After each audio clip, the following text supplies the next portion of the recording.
先日来大騒がせしていましたファイル紛失の件ですが、ゴミ箱の方のファイルは完全になくなってしまいましたが、偶然にも SD カード、ドローンと GoPro の両方にデータが残っていました。ここなんに地下のイライラがスーッと抜けた感じでホッとしています。わら。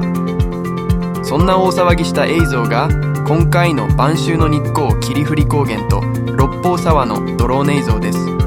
最後までお楽しみください。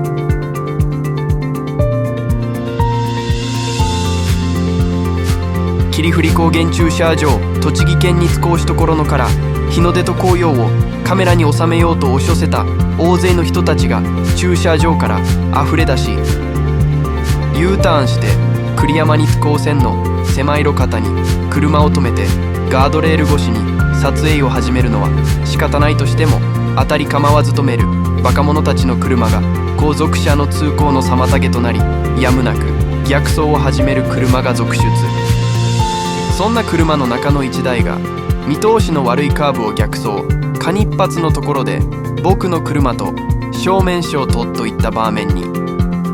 対向車は若い女性の2人組、頭をペコペコ下げて平謝りするのはいいんですが、肝心な違法駐車をしているやつらが知らん顔を決め込んでいるので、僕は窓を開けて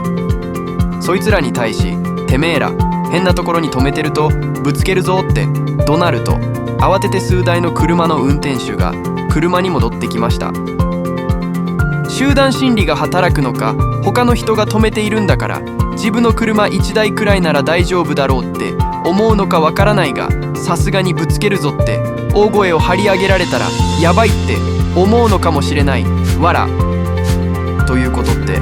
どういうことってなわけで、霧降高原と六方沢、そして六方沢橋の映像をお楽しみください。動画後半に宙次郎の動画配信状況などのお知らせがありますのでお見逃しなく。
最近のそらジローの動画制作は最初にタイトルを決めてからストーリーを作り、そして現地に赴き撮影をするといったパターンになりつつあります。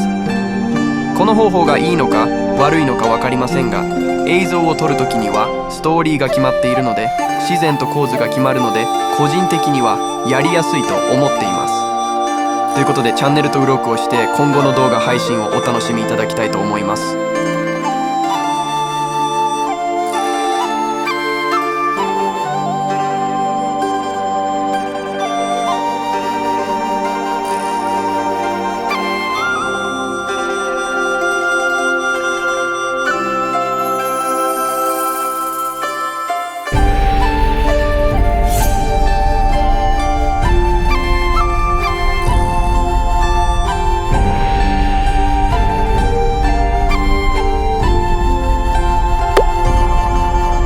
Thanks for watching.